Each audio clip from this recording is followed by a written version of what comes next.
Bonjour très chers téléspectateurs, bienvenue dans ce numéro 2 de Connaître Dieu. On vous avait promis la suite du thème du premier numéro qui était la création, traité dans 3 chapitres, il restait dans 3 versets, il restait donc le 2 dernier verset. Voilà la raison de ce deuxième numéro de Connaître Dieu qui parle de la suite du thème de la création. Et ça sera toujours avec l'homme des dieux, l'apôtre Dieudonné Kalembe, avec nous sur ce plateau. Nous vous saluons, pasteur. Bonjour Tom.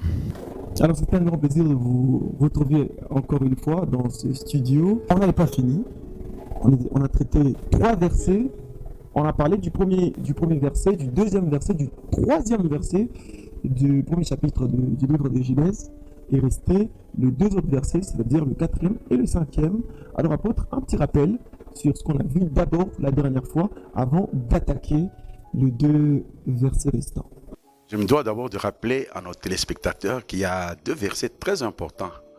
Parce que c'est à partir de ces versets-là que nous sommes ouverts par rapport au message.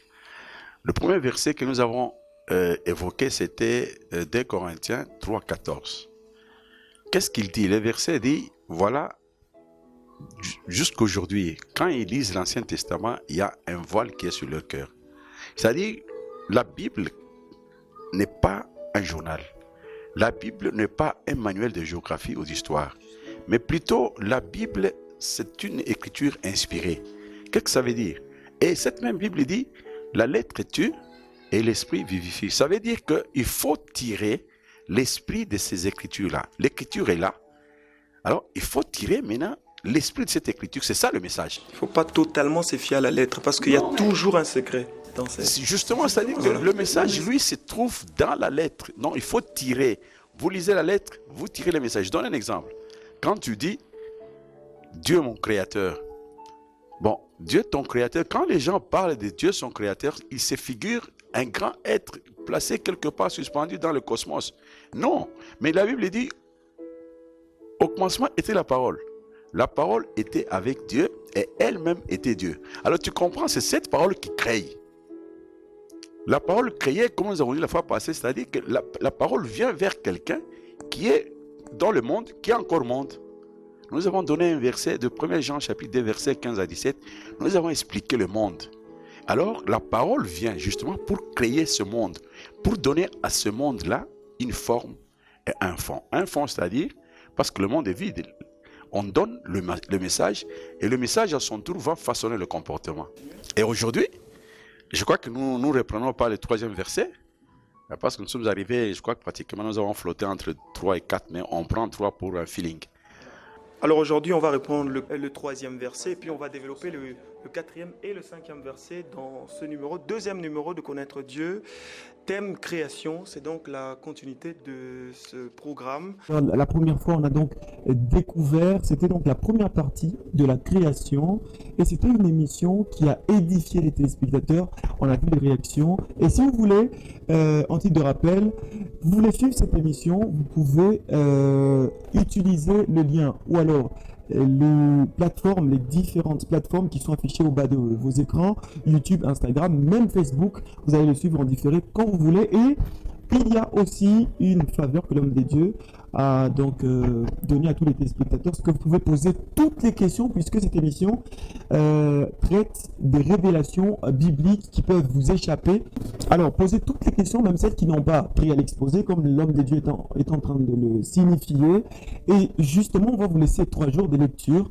Le 4e jour après, donc ce jeudi, vous allez nous retrouver dans une émission exclusivement réservée aux réponses à vos questions. Donc toutes vos questions trouveront réponse dans ce magazine-là et ça sera avec un grand plaisir que l'homme de Dieu va donc répondre à vos questions. Voilà, on tenait à vous le faire savoir. Alors pasteur, avant de commencer le 2 versets du jour, avant de commencer le développement de ces 2 versets, est-ce qu'on peut commencer par une petite prière? Question de donner aux téléspectateurs d'être dans l'esprit. Absolument. Absolument. Éternel, nous bénissons les occasions que tu accordes à ton peuple. Nous te disons merci pour tout ça. Nous voulons que ce soit toi qui parles et non pas moi.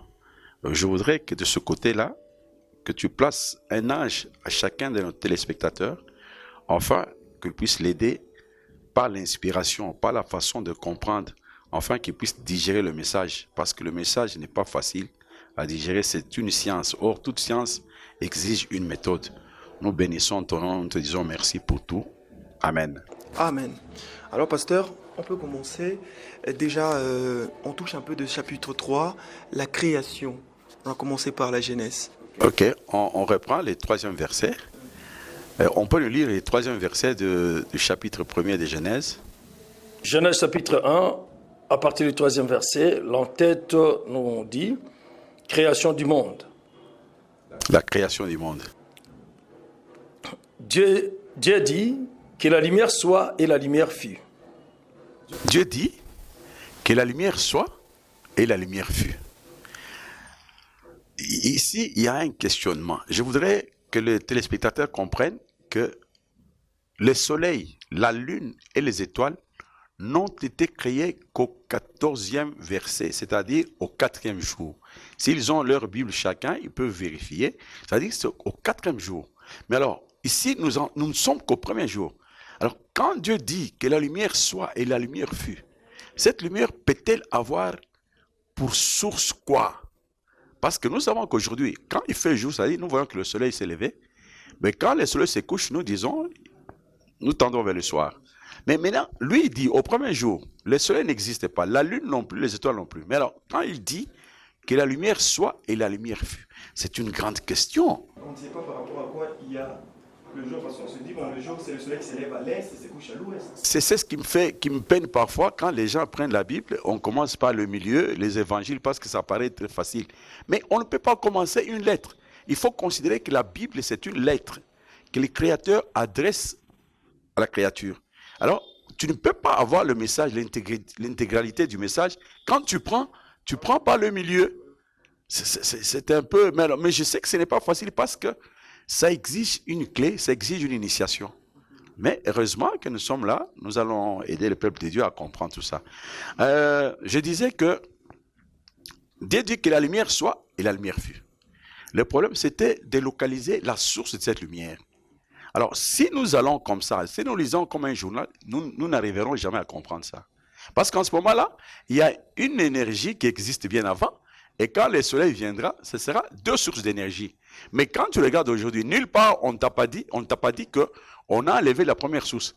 Parce qu'en fait, on devait avoir deux foyers d'énergie, de lumière. Mais aujourd'hui, nous n'avons que le soleil. C'est-à-dire, il faut comprendre maintenant. Nous prenons le livre de 2 Corinthiens, chapitre 4, verset 6e. 2 Corinthiens chapitre 4, le verset 6. Et Car Dieu qui a dit, la lumière brillera au sein des ténèbres. Que la lumière brillera au sein des ténèbres. C'est ça la création. Que la lumière brille au sein des ténèbres. Les ténèbres, c'est l'homme qui vient, qui ne connaît pas Dieu, qui n'a pas la parole en lui. Voilà pourquoi on dit la terre était informe et vide. Nous l'avons dit dans notre première mission de connaître Dieu. Alors, tu comprends que quand l'homme vient, il est vide et il est informe. Donc, du point de vue comportement, en ce moment-là, il dit que la lumière brillera dans les ténèbres. C'est-à-dire la lumière doit briller dans l'homme. C'est-à-dire c'est cette parole de Dieu. Les gens disent généralement, nous sommes la lumière du monde. Mais ils ne comprennent pas le monde, c'est quoi. Mais quand on parle de la fin du monde, mais ils font beaucoup de bouquins. Mais le monde, c'est ce mal qu'il y a en toi. On vient pour mettre fin à ça, mais ce qu'il faut, il faut. Les gens sautent, mais ils discutent la longueur des journées, mais c'est simple. Parce que l'homme cherche Dieu par sa propre sagesse. Or, il ne faut pas chercher Dieu par ta propre sagesse. Il faut aller vers Dieu, prendre la sagesse de Dieu. C'est ça le problème. Alors, maintenant, nous prenons le verset 4, le quatrième chapitre. 2 Corinthiens, chapitre 4. Il dit, Dieu qui a dit que la lumière brillera dans les ténèbres, il fait briller la lumière dans nos cœurs pour faire resplendir la connaissance de la gloire de Dieu sur la face de Christ. Amen. Alors vous comprenez que cette lumière dont il est question, ce n'est pas une lumière qui vient d'une source électrique comme la SNEL, comme une société d'électricité. Non, mais plutôt c'est la parole de Dieu. C'est cette lumière qui vient vers le monde, qui éclaire le monde. Le monde, c'est tout ce que nous avons de mal, qui ne confessent pas Dieu, qui n'ont pas de rapport avec la parole. Alors en ce moment, quand la parole vient vers nous, la parole nous éclaire. Cette connaissance de Dieu nous éclaire. Nous savons ce qu'il ne faut pas faire, ce qu'il faut faire. Mais c'est ça. Donc, quand vous lisez ici, je crois qu'il ne faut pas te faire l'idée de quelqu'un qui est quelque part là-bas, qui commence à... C'est la parole qui crée. La parole qui vient vers toi, qui commence à te dire, voilà Tom, regarde comment il faut marcher. À partir d'aujourd'hui, arrête ça, arrête ça, arrête ça. On te donne la forme. Et au fur et à mesure que tu arrêtes, tu es en train de prendre la forme. Et quand tu te promènes, tu parles, tu marches bien, les gens t'adoptent. Ils disent, bon voilà, c'est le nom de Dieu. Tu as déjà vu quelqu'un, on juge quelqu'un, on porte un jugement, on dit, mais il agit comme un animal. Mais effectivement, c'est un animal. Ce n'est pas un homme, c'est un animal. Il n'a pas encore été créé. Parce que c'est lorsque... C'est lorsque la création vient avec la parole. La parole de Dieu. C'est la parole qui crée. Oui, c'est la parole qui crée. Bon, ok. Je crois que nous avons compris d'où vient cette lumière. Et cette lumière, il ne faut pas s'agiter outre mesure. La lumière, c'est la connaissance. Donc, nous n'avons pas ici. Et d'ailleurs, nous allons faire allusion au soleil et à la lune, aux étoiles. Mais même quand on dit soleil, c'est dans la religion, notre source, c'est Dieu. Dieu qui est la parole, qui jaillit la lumière sur nous. Et cette lumière est entendue comme connaissance. Et nous marchons, nous avons son image, nous avons sa ressemblance, je voulais dire. Bon, maintenant, je vais ouvrir une parenthèse. Le soleil dont on parle, ce n'est pas celui-là. Cette question, je crois qu'hier, tu me l'avais posée, on parlait, mais le soleil, les spectateurs peuvent en profiter. Le soleil dont on parle, ce n'est pas celui que tu vois avec tes yeux. Le soleil dont on parle, le soleil, c'est l'intelligence de Dieu. La lune, c'est la sagesse de Dieu. Et les étoiles, ce sont des sagesses ponctuelles qui doivent venir de Dieu. C'est-à-dire, qu'est-ce qui se passe? Mais quand quelqu'un est perdu, tu connais Dieu. Quand à un moment donné, tu es devant un scandale, devant un problème, tu commences à perdre contrôle. En ce moment-là, ce sont les étoiles qui vont briller pour te dire, mais attention, attention. Je prends l'exemple de Pierre. Il a dit au Seigneur, mais moi, je te suivrai partout où tu iras. Le Seigneur a dit, mais je sais que tu me suivras, mais pas maintenant. Il a dit, non, mais je suis prêt à mourir pour toi. Le Seigneur a dit, c'est vrai? Ok, mais avant que le coq ne chante, tu mourras renié 2 fois. Et tu as vu, il s'est retrouvé dans une situation, et il a commencé à renier, mais à un moment donné, il y a une étoile. Il y a quelque part, on dit l'étoile du matin. C'est-à-dire une étoile qui annonce le jour. Le jour, c'est la connaissance. Donc, on rappelle quelqu'un au bon sens. C'est ce qu'on appelle l'étoile du matin. Et ça l'a reproché spirituellement, il a même pleuré. Oui, justement. Il pleure, je dis, mais mon Dieu. Et pourtant, j'étais déterminé à suivre ce monsieur. Ce qui se passe déjà maintenant. Et le monsieur avait raison. Oh, le Seigneur avait raison quand il a dit, tu me suivras, mais pas maintenant. C'est-à-dire, il faut avoir un niveau pour affronter certaines choses. On ne peut pas commencer au jour de la parole de Dieu et être capable que ce soit. Non, on y va au fur et à mesure. Il y a quelque chose qui peut nous intéresser. Il dit que la lumière soit et la lumière fut. Que la lumière soit et la lumière fut. Je donne un exemple. Prends l'exemple de Paul. Comme ça, tu vas voir la lumière. Paul, c'était un pharisien. Pour lui, Christ, c'était un imposteur. D'abord, il travaillait pendant le sabbat. Et puis, 2, il s'est déclaré fils de Dieu. Et d'ailleurs, la Bible dit que cette secte rencontrait beaucoup d'opposition en Israël. Alors, regardez Paul, qui allait à Damas pour prendre les lettres, pour aller exécuter les disciples. Oui, mais il a croisé une très grande lumière. Mais quand vous lisez avec les yeux d'homme, vous risquez de dire que cette lumière était suspendue comme ça. Non, Paul, c'est une forte lumière qui l'a rendu aveugle. Cette forte lumière, c'est-à-dire une forte connaissance, une dimension qu'il n'avait jamais imaginée dans sa tête. Bon, c'est ça. Alors, il rencontre cette dimension-là, il se dit, mais c'est pas possible. C'est comme aujourd'hui, quand nous parlons de Dieu, cette façon de parler ne se trouve pas partout ailleurs. Et quand quelqu'un écoute ça, la première chose, ils vont dire, mais ça, c'est pas moi. Mais quand tu prends la Bible, tu lis calmement, tu vas comprendre, avec l'Esprit de Dieu, tu comprends que c'est ça la vérité. Alors, Paul a croisé cette grande lumière. La grande lumière l'a ébloui. On a dit qu'il ne voyait pas. Il ne voyait plus. Alors, il était aveuglé. Aveuglé. Et puis la Bible est très claire là-bas, je suis très content. Il dit, mais il y avait des écailles dans ses yeux. Les écailles signifient la confusion, qui ne permet pas à quelqu'un de voir. Mais heureusement, on l'a amené chez Anani. Ananie qui lui a imposé la main. Imposer la main signifie apprendre à quelqu'un, voilà la gauche, voilà la... Alors, on lui a imposé la main et les écailles sont tombées. Il a vu clair, il a compris le message de Dieu. Et pasteur, en parlant des écailles, c'est des écailles qui étaient réellement à ses yeux? Non, mais les écailles, mais les poissons, où étaient les poissons qui ont perdu ces écailles-là? Les écailles, bibliquement, dans la Bible, on dit qu'il faut manger des animaux, des poissons qui ont des écailles, Des écailles, oui. et de, comment est-ce qu'on dit encore? Nageoire, justement. Nageoire et écaille. Et nageoire et écaille. Nageoire, c'est-à-dire discernement, écaille, c'est-à-dire conviction, justement. Alors, il faut avoir la conviction. C'est ça, l'écaille, c'est la conviction. Alors, quand les écailles sont tombées, c'est-à-dire, il a eu la conviction. Il a compris les messages très bien. Ok. C'est comme ça. Donc, ça, c'était pour que les téléspectateurs comprennent que, bon, la grande lumière, c'était pas... C'est pas le soleil. Non, c'est pas mais la d'ailleurs, la lumière. Bible dit sur le chemin. Il était sur le chemin. Sur le chemin, quand tu prends la Bible, parce que la Bible s'explique, elle explique tout en elle-même. Quand tu prends la Bible, je crois que Ésaïe 35, au 8e verset, on peut nous lire juste ce verset-là, tu vas comprendre. Isaïe 35, 35, 8e verset. verset 8, la Bible dit, l'entête sur le temps messianique.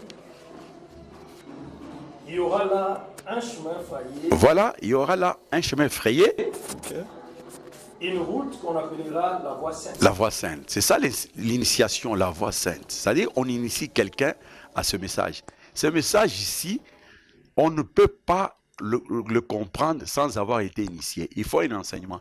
Je reviens sur ce que nous avons dit la fois passée, sur connaître numéro 1. Jésus, quand il est venu, il a recruté les gens. Si c'était aussi facile, il ne prendrait pas 3 ans. Il marche pendant une période et puis il les soumet à un questionnaire. Il dit, mais les gens disent qui je suis. Qu'est-ce que les gens disent que je suis? Oh, tu es Jérémie, tu es Élie, tu es... Mais vous, qu'est-ce que vous dites? Tu comprends que ça? Après avoir marché avec les gens pendant une période, il leur pose la question. Parce qu'il craignait qu'ils ne puissent travailler en vain. Enseigner, en parler pendant que les gens ne comprennent pas. Ce n'est pas facile. Je te dis que ça, c'est une science et qui demande la clé. Et la clé, c'est l'initiation. Alors, juste après, quand Pierre a confessé qu'il était Christ, fils de Dieu vivant, il a dit non, non, ce ne sont pas la chair et le sang, mais c'est l'esprit de mon Père qui est en toi qui t'a révélé. Donc, la connaissance que tu as eue. Donc, il s'est rassuré que maintenant, il voit bien. Donc, on peut continuer. On peut continuer. Alors, le chemin, tu disais? Nul empire n'y passera. Une impureté ne peut pas passer parce que tu verras clair comme Paul a vu. Ok. Elle sera pour eux seuls. Qui? Ceux qui la suivront, Ceux qui la suivront, même les insensés. même un insensé devra comprendre. Ok, on peut continuer. On peut revenir à notre premier livre. On rappelle qu'on attaque directement le sujet du jour, qui est la création, et on passe au verset 4, c'est la suite, pasteur, parce que ça, c'était justement le petit rappel. La dernière fois, on s'était arrêté sur le verset 3, et là, on continue. Genèse chapitre 1, verset 4. Oui. Dieu vit que la lumière était bonne, Dieu vit que la lumière était bonne. et Dieu sépara la lumière d'avec les ténèbres. Et Dieu sépara la lumière avec lui. Mais c'est Dieu qui voit que la lumière est bonne. C'est quel Dieu? C'est quel Dieu? Parce que nous avons compris que la lumière vient de la parole. Et c'est la parole de Dieu. Dieu voit que la lumière était bonne. C'est Dieu-là, c'est l'évangéliste. C'est loin. C'est lui qu'on appelle, quand tu prends le livre de Jean, chapitre 9, je crois au 7e verset. Justement, on dit que on parle de l'histoire de l'aveugle-né. Jésus, pour guérir ce monsieur-là, il a pris de la poudre, il a appliqué sur les yeux. Il a appliqué sur les yeux et puis il a envoyé au Siloé. Quand tu prends le livre, on écrit à côté du mont Siloé, il y a une parenthèse, on dit envoyé. Okay. C'est-à-dire quelqu'un qui a d'abord été appelé. C'est pas comme ce qui se passe aujourd'hui. Aujourd'hui, la religion, les églises, c'est comme une histoire des gens qui ont raté la vie et qui se disent, bon, ben, si je peux claquer le main, je peux chanter un peu, je suis audacieux, les gens vont venir, et les gens viennent et l'affaire marche. Non, ça demande une initiation, comme je dis la fois passée. Tous les prophètes qui voient dans la Bible, Tu verras, Ézéchiel te dit, mais on m'a donné un charbon ardent, on a fait ceci. C'est pas. On se réveille le matin, on se dit, bishop, archibishop, ces aventures-là, je crois que c'est un peu dépassé parce que maintenant, Dieu veut récupérer son peuple. Alors, maintenant, qu'est-ce que je vais dire? Je vais dire simplement que quand on dit Dieu dit que la lumière était bonne, c'est l'évangéliste qui initie l'évangélisé. Et puis, c'est ce que j'ai appelé loin.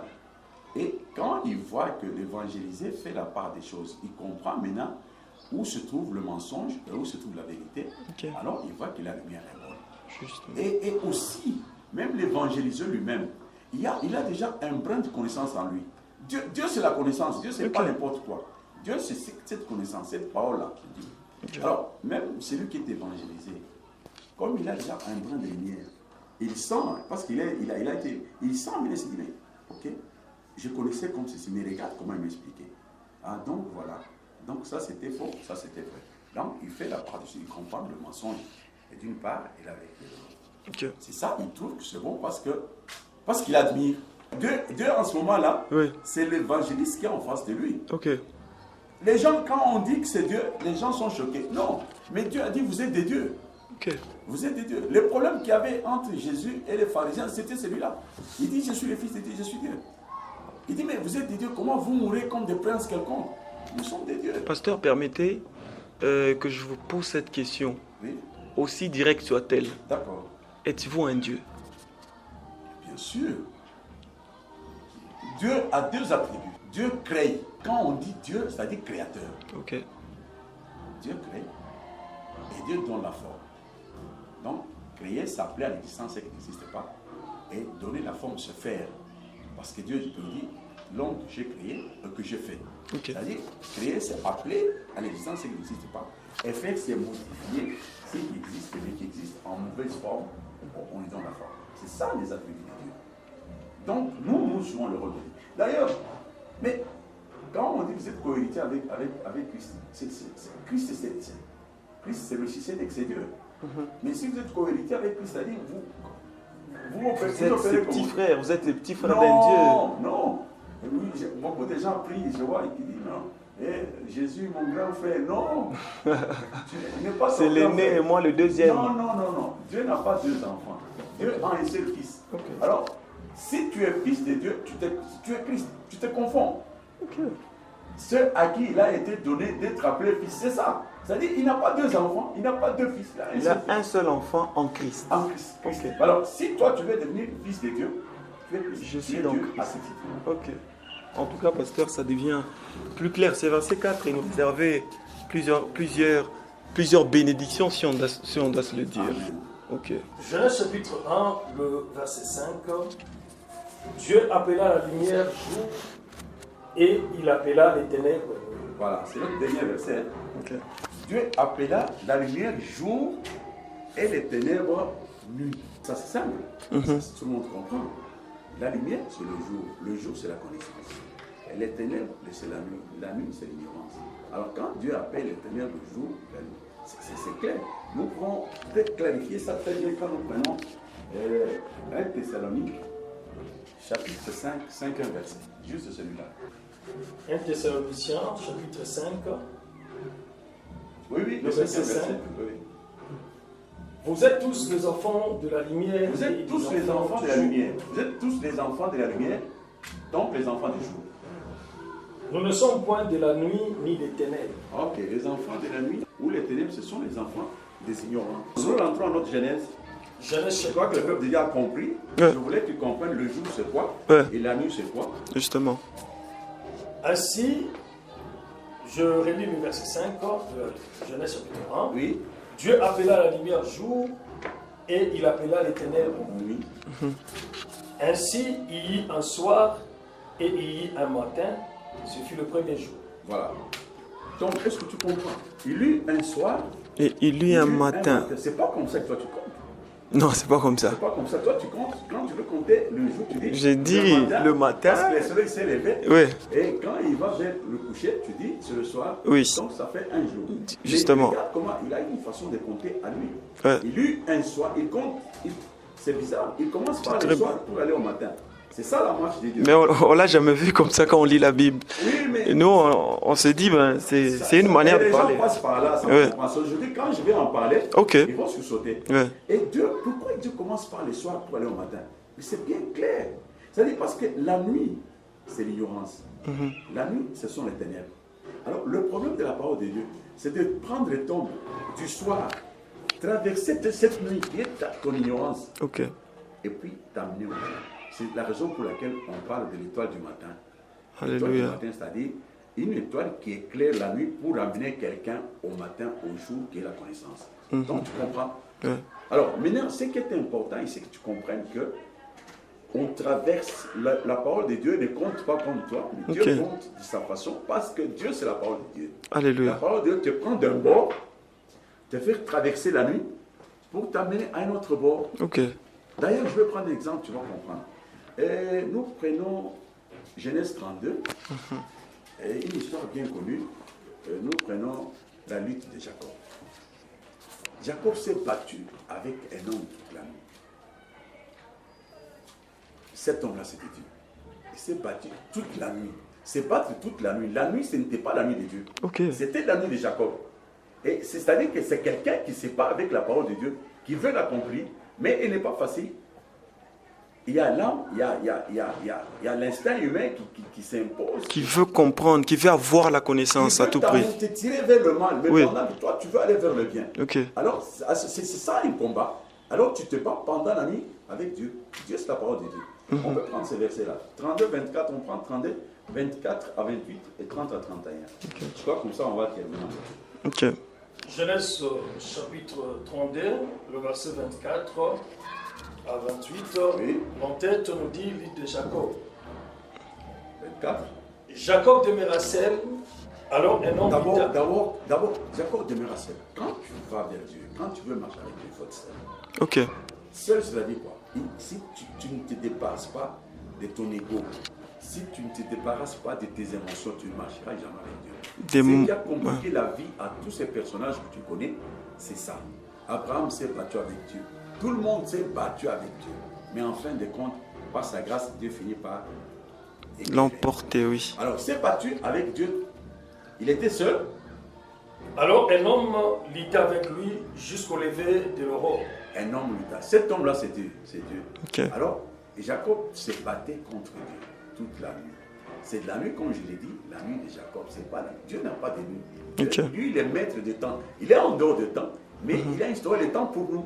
Alléluia. C'est ce qui m'étonne parfois quand les gens disent nous sommes au dernier moment et le temps de la fin. Est-ce qu'ils ont déjà commencé le temps? Mais quand tu prends Daniel chapitre 9, on te dit voilà, le temps commence par ici. Le temps se termine par là. Alors si on comprend bien, Jacob commence son combat la nuit et il Le amène soir, pour l'amener jusque le jour. Et tu verras, Sinon, le travail se fait la nuit. Alléluia. Sinon, Jacob se battrait la journée jusqu'au Mais pour quel soir. objectif? On ne sait pas pourquoi pendant le jour, parce que la lumière est là. Ok. On se bat la nuit. Et d'ailleurs, il se battait avec quelqu'un. La Bible dit avec quelqu'un, il ne le connaissait pas, mais c'était Dieu. On continue. Voyant qu'il ne pouvait pas le vaincre, cet homme le frappa en emboîture. Voilà, de Dieu a la hanche. trouvé que le bonhomme c'était brave. Dieu ne veut pas le vaincre. Donc ça dit que l'homme est accroché à la parole de Dieu. Quel que soit le vent qui soufflait, quelles que soient les épreuves, les embûches, il a tenu bon. Donc voilà pourquoi la Bible dit le frappa à l'emboîture de la hanche. il le frappe maintenant à l'emboîture de la hanche. Vous savez pourquoi? Pourquoi, pasteur? Il a démis l'emboîture pour que, en fait, quand tu marches avec Dieu, on ne marche pas sur deux jambes. Ok. Dieu, il faut que l'esprit soit au-dessus de la chair. Ok. Mais il a dit, j'ai aimé Jacob et j'ai haï Esaü. C'était quoi? C'est-à-dire qu'il veut que l'esprit supplante. Ok. Quand nous naissons naturellement, il y a la chair qui supplante l'esprit. Amen. Voilà pourquoi il a dit, l'aîné sera assujetti par les plus jeunes. C'est-à-dire que l'aîné, c'est la chair. Le plus jeune, c'est l'esprit. Alors il faut que l'esprit assujettisse la chair. Ok. Tu vas marcher avec Dieu quand tu réfléchis comme un homme. Non, il faut commencer à réfléchir comme Dieu.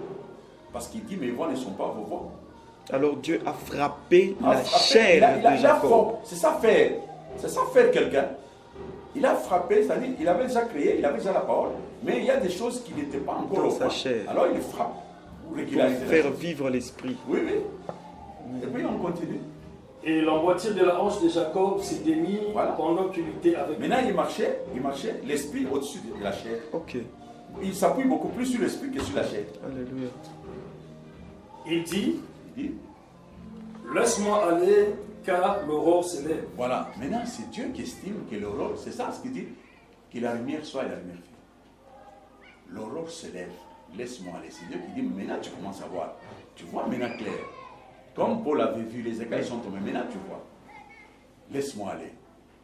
Alors, comme Jacob c'était un type intelligent, il sait que quand je vois comme ça, c'est une bénédiction, il faut que j'en profite. Alors qu'est-ce qu'il dit?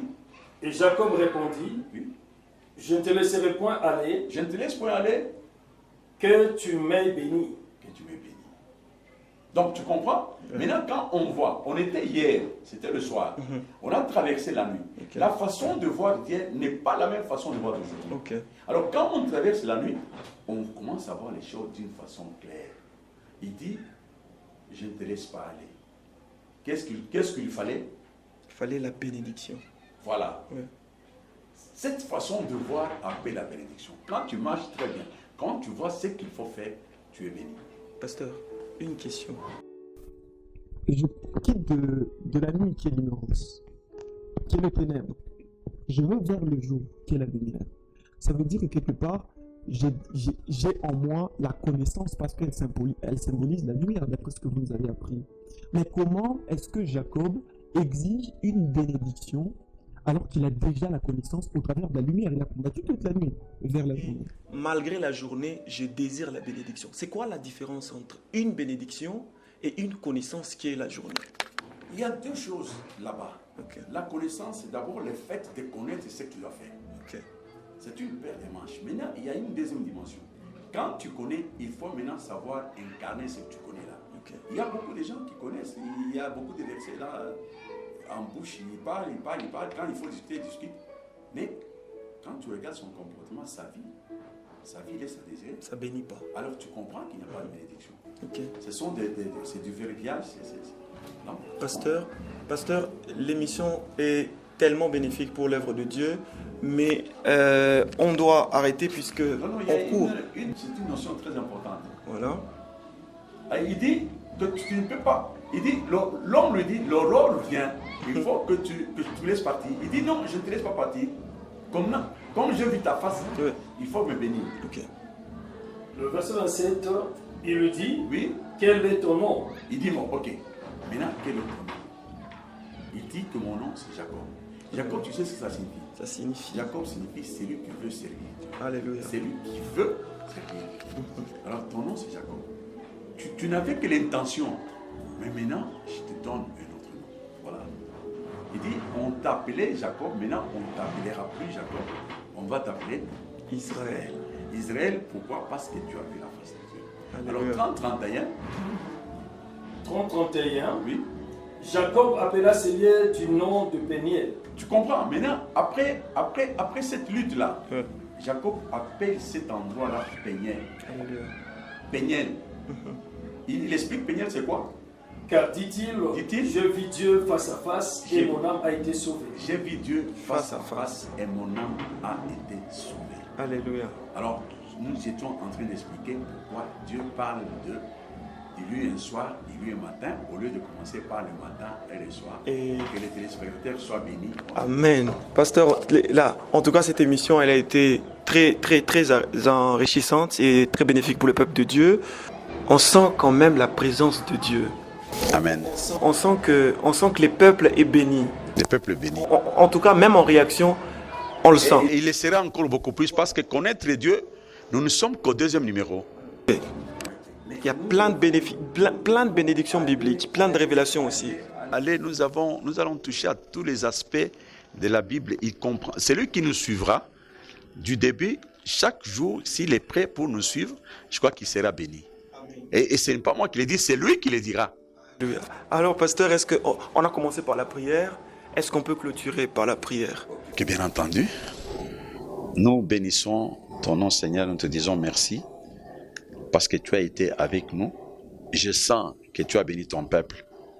Je voudrais, Seigneur, que tu nous en donnes encore des occasions pareilles dans la vie.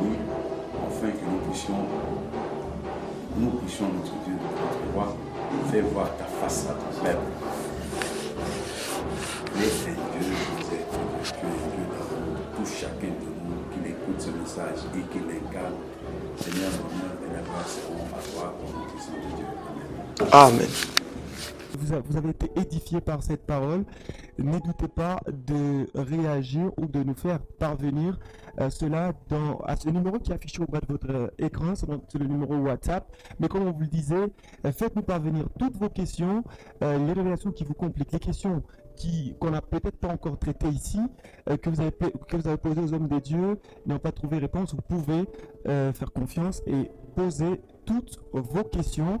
Après 3 jours, il y aura donc une émission spéciale où on va répondre uniquement à vos questions sur la parole. On vous rappelle que ces séries d'émissions Connaître Dieu a été initiée par l'Église du Christ, ministère de la Réconciliation, et l'homme des dieux, l'apôtre Dieudonné KMB, sera toujours ici avec nous pour nous apporter ces grandes révélations sur la parole de Dieu, ces grandes révélations bibliques qui nous édifieront et apporter cette clé qui nous manque. Et c'est ça notre prière au travers de cette émission, qu'on puisse tous découvrir cette clé pour bien connaître Dieu, qui est même le nom ou le titre de cette émission. Merci de nous avoir suivis.